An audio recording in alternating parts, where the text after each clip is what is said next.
अस्सलाम वालेकुम स्टूडेंट्स, आज हम 8.1 अपनी स्टार्ट करेंगे। 8.1 के अंदर आपने कंस्ट्रक्शन करनी है ABCD which measures of diagonal. Square बनाना है बेसिकली आपने, और उसके बारे में बताया हुआ है। इसका डायगोनल जो होगा वो 6 सेंटीमीटर आ रहा होगा। ठीक है, तो डायगोनल इसका दिया हुआ है। डायगोनल क्या चीज़ होती है? डायगोनल होता है जैसे कि हम एक स्क्वायर बनाते हैं बाय सपोज, तो यहाँ से यहाँ तक की जो मेजरमेंट होती है ना, इट इज़ कॉल्ड डायगोनल। इसको हम डायगोनल कहते हैं। ठीक है, तो ये आपको दिया हुआ है 6 सेंटीमीटर। अब आप जो सबसे पहले लेंगे, एक 6 सेंटीमीटर की लाइन ड्रॉ करेंगे। जैसे कि यहाँ पर हमने ये 6 सेंटीमीटर की लाइन ड्रॉ करनी है सबसे पहले। ठीक है, 6 सेंटीमीटर की लाइन ड्रॉ करने के बाद दूसरा हमारा काम होगा, हम एक बाइसेक्टर लाइन ड्रॉ करेंगे। बाइसेक्टर लाइन किस तरह से होगी? जैसे कि आपने यहाँ पर एक 6 सेंटीमीटर की लाइन ड्रॉ की, by suppose its 6 centimetre line. This should be straight, आगे पीछे नहीं जानी चाहिए। पेंसिल की नोक आपकी शार्प होनी चाहिए when you are drawing it.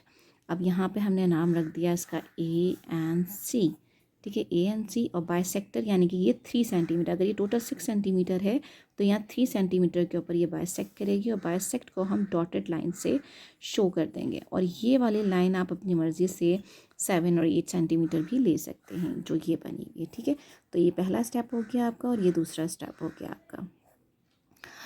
और इसी को जब हम स्टेप नंबर 1 लिख रहे हैं, उसको साथ साथ लिखते जाएं तो ज़्यादा आसानी रहती है। जैसे कि सबसे पहले हमने काम किया, draw measurement angle AC is equals to 6 centimetre. सबसे पहले हमने 6 सेंटीमीटर की लाइन ड्रॉ की।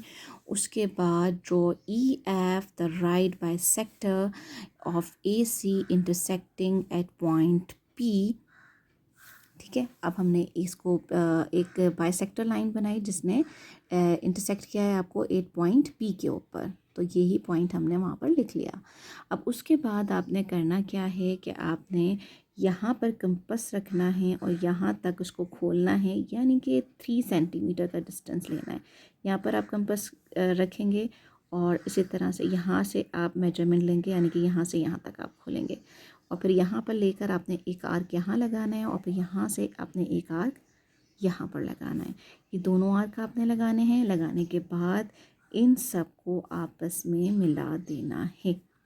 ठीक है, ये सब आपस में मिल जाएंगे। 6 सेंटीमीटर डायगोनल लाइन आ गई, और ये सारी मेजरमेंट आप चेक करेंगे तो ये एक जैसी ही होंगी।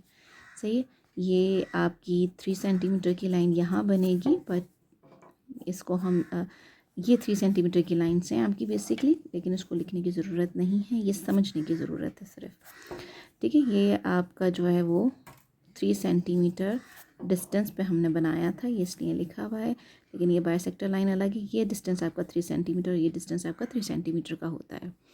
अच्छा, उसी पॉइंट को हम यहाँ पर अब लिख लेंगे इसी तरह से कि take P as centre and width radius measurement PA, draw arcs on both sides of AC cutting EF at point B and D. Draw ABC, CD और DA।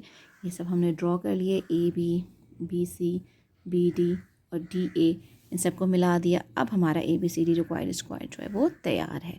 इसी तरह से आपने क्वेश्चन 1, 2, 3, 4, 5 ये सारे इसी तरह से होंगे।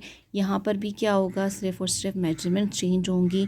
The process will remain same, कोई चेंज नहीं आएगा, सिर्फ आपकी मेजरमेंट का चेंज आएगा और कुछ भी नहीं होगा आपके लिखने के अंदर।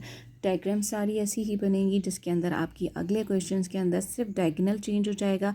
प्रोसेस आपने वही करना है। First you have to draw this diagonal line, then bisector line बनानी है, फिर यहाँ से यहाँ तक कंपास रख के मेजरमेंट लेनी है।